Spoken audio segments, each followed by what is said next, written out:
যার চিন্তায় আমার মাথার চুল পড়ে গেল সেই নাকি আমাকে টাকবিলা ছাড়া চলে গেল।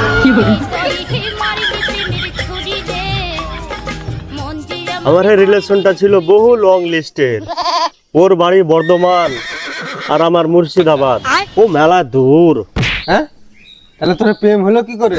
একসাথে আন্দোলন করতে গেছিলি না মাধ্যমিকের বিদায় দেখতে গেছিলি, নাকি কোনো অনুষ্ঠানের বাড়ি থেকে দেখা দেখি করে প্রেম হয়েছিল? এত দূরের প্রেম হয় কি করে? ফেসবুক ওই স্টোরিতে ভালো দেখে একটা ছবি আপলোড করেছিল, তা দেখে আমি হাসির রিয়েক্ট দিয়ে দিই।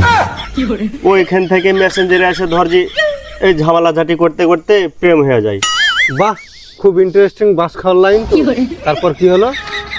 ও মেলা টেনশন, ওই যে ওর বাড়ি ধরি, ওই খাচ্ছে কি না, ওই ঘুমাচ্ছে কি না, ওর শরীর ঠিক আছে কি না, বহু যত্ন নিতে কর। আরে ওর খোঁজ খবরই তো সারাক্ষণ লিতুক আমি।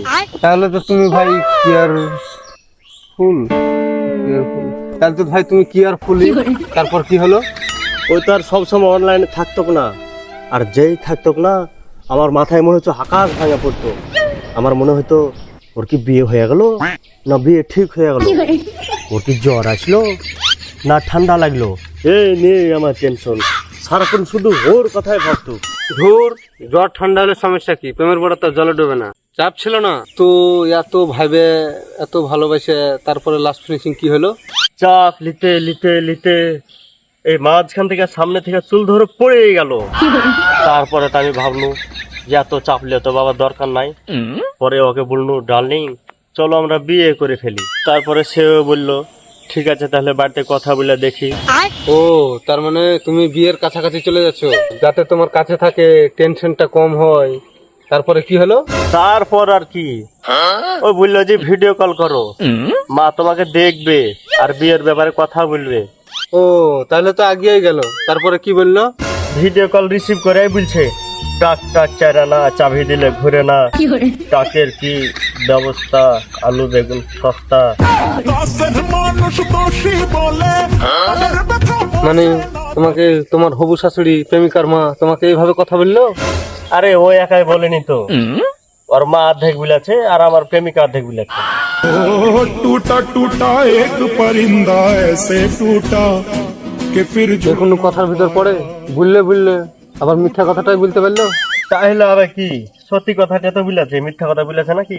আলু বেগুন সস্তা মনে হয় না, হাটে যায় ওরা ভেড়ার মাংসই কিনে খায়। আরে না তা নয়, ওই বলেছিল টাক বেল সস্তা, আসলে আমার মাথার চুল পড়ে গেছে তো ওই জন্য। যার জন্য আমার মাথার চুল পড়ে গেল সেই আমার কথাই ভাবলো না। তা এখন তোমার মনের ভাবনা কি? যার সাথে বিয়ে হয়েছে তার মাথায় মেলায় চুল, কিন্তু তার ভুঁড়ি এত বড়। দেখো তোমার কাজের পিতা ভুড়ি না বানিয়ে বানিয়েছো তুমি তা। আমিও মনে মনে একটা চিন্তা করেছি, এখন যতদিন যাবে আমার এই টাক চকচকে হবে। আর এখনকার মেয়ে ছেলে ভাবে যার মাথায় চুল নাই টাক পড়া তার মেলায় টাকা। তাই মনে মনে ভাবেছি টাকটা একটু চকচকে হবে, একটু সর্ষের তেল মেরে ফিলিপ মেরে চলবো, তাহলে একটু ভালো ঘরে বিয়েটা হবে। এটাই বাস্তব। কি হলো বন্ধুরা?